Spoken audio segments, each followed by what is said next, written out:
আপনারা সবাই কেমন আছেন? আমি লীনা আমেরিকা থেকে এই ভিডিওটা বানাচ্ছি। আর আপনারা সবাই কোথা থেকে দেখছেন সেটা কমেন্ট করে নিশ্চয়ই জানাবেন। দুদিন এখানে ঘুরতে এসে আমাদের সময় বেশ ভালোই কাটলো।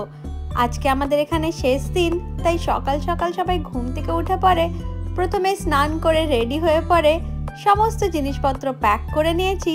আর এখন হাম্পা আর দাদা এরা দুজনে এক এক করে সব জিনিস নিয়ে এসে গাড়িতে ভরছে, কারণ এয়ারবিএনবিটা আজকে আমরা ছেড়ে দেব। তো এখান থেকে ভিউটা ছিল খুবই সুন্দর। যেহেতু আমরা রাত্রেবেলায় এখানে এসে পৌঁছেছিলাম, তাই খুব একটা ভালোভাবে রাত্রের ভিউটা বুঝতে পারছিলাম না। আমরা যে এয়ারবিএনবিটা বুক করেছি সেটাতে দুটো রুম, কিচেন আর বাথরুম আছে। এই রুমটাতে তন্দ্রা আর দাদা আছে, আর একটা অন্য সাইডে রুম আছে, ওটা পরে দেখাচ্ছি আপনাদের। এটা বাথরুম ছিল, আর এখানে মিডিলে কিচেন আছে। এই কিচেনটার মধ্যে এখানে কফি বানাবার সমস্ত জিনিস ওরা রেখেছে, আর খাবার যদি বানাতে হয় তার সব ব্যবস্থাও করা আছে। শুধুমাত্র নিজেরা জিনিসপত্র কিনে নিয়ে এসে পরে খাবার বানালেই হলো। এদিকে দাদা আর হাম্পা প্রায় সমস্ত জিনিসপত্র গাড়িতে ভরতে শুরু করে দিয়েছে।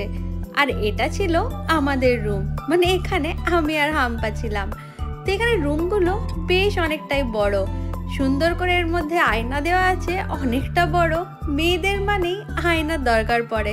তারপরে যত বড় হয় তো হোটেলের থেকে এয়ারবিএনবিতে দামটাও একটু কম পড়ে। আর যদি আগের থেকে বুক করা হয় তাহলে খুব কম দামেই অনেক সুন্দর সুন্দর এয়ারবিএনবি পাওয়া যায়।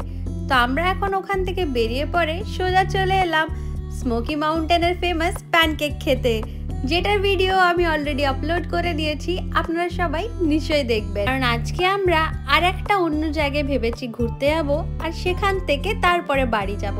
তাই সকালে ব্রেকফাস্টটা ভাবলাম আজকে এখানেই করে নিই, কারণ কালকে বাড়ি ফিরে গেলে আর এরকম জায়গায় খেতে আসা হবে না। কিন্তু এখানে এসে পর দেখছি প্রচুর লম্বা লাইন আছে। বাইরে আপনারা দেখতেই পেলেন অনেকজন দাঁড়িয়ে আছে, আর এখানে হাম্পার দাদা ভেতরে এসে কথা বলছে যে আমরা যদি খাবার প্যাক করে নিই তাহলে কি জলদি পাবো।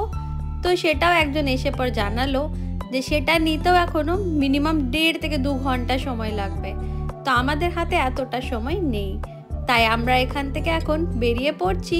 আর আশেপাশে যে খাবারের দোকানগুলো আছে সেখানে গিয়ে পরে দেখি যদি কম সময়ের মধ্যে আমরা কোনো খাবার পেয়ে যাই। এই সামনেই এখানে অনেকগুলো খাবারের দোকান আছে।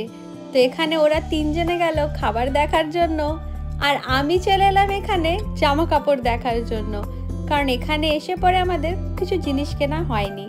যখনই আমরা কোথাও ঘুরতে যাই তো আমি সেখান থেকে কিছু না কিছু সেই জায়গার জিনিস নিশ্চয়ই কিনি। তো আমি এখানে প্রথমে চলে এলাম দেখার জন্য যে কি কি জিনিস আছে।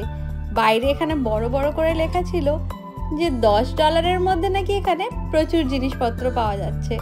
তো সেটা দেখে পরে প্রথমে আমি ভিতরে এলাম, আর কিছুক্ষণের মধ্যেই এরা 3 জনও এখানে চলে এলো।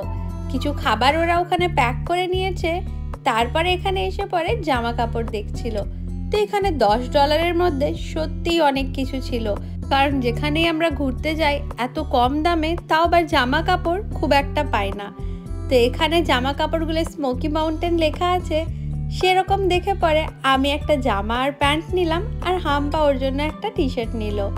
আর তার সাথে এখানে বেশ সুন্দর সুন্দর চাবির রিং ছিল, হাতে পরার বিভিন্ন রকমের ব্রেসলেট আছে। তো আমি এগুলোও দেখছিলাম যে কোনোটা যদি ভালো লাগে তাহলে নেব, কারণ আমি যে কোনো জায়গায় যখনই ঘুরতে যাই সেই জায়গার স্মৃতি হিসেবে একটা করে চাবির রিং আর ম্যাগনেট নিশ্চয়ই নিয়ে আসি। তো এখানে এসে পরও কেনা হয়নি, তাই ভাবছিলাম যদি ম্যাগনেট বা চাবির রিং পাই তাহলে কোনো একটা জিনিস নিয়ে যাব। তো কিছু একটাও পছন্দ হলো না আমার। ঠিক বেরোবার সময়ে একটা টুপি দেখলাম, বেশ ভালো লাগছিল, কিন্তু পরার পরে দেখছি যে টুপিটা আমার মাথায় একটু বড় হচ্ছে, ওটা ছোট সাইজের ছিল না। এখন আমার শপিং এখানে হয়ে গেছে, এবার আমরা এখান থেকে যে জায়গাটা ঘুরতে যাওয়ার আছে সেখানে যাব। আর ওই জায়গার ভিডিওটাও আমি অনেক জলদি শেয়ার করব আপনাদের সবার সাথে। আমার এই ভিডিওগুলো আপনাদের ভালো লাগলে একটা করে লাইক শেয়ার নিশ্চয়ই করবেন। অনেক জলদি দেখা হবে আপনাদের সাথে অন্য একটা নতুন ভিডিওতে।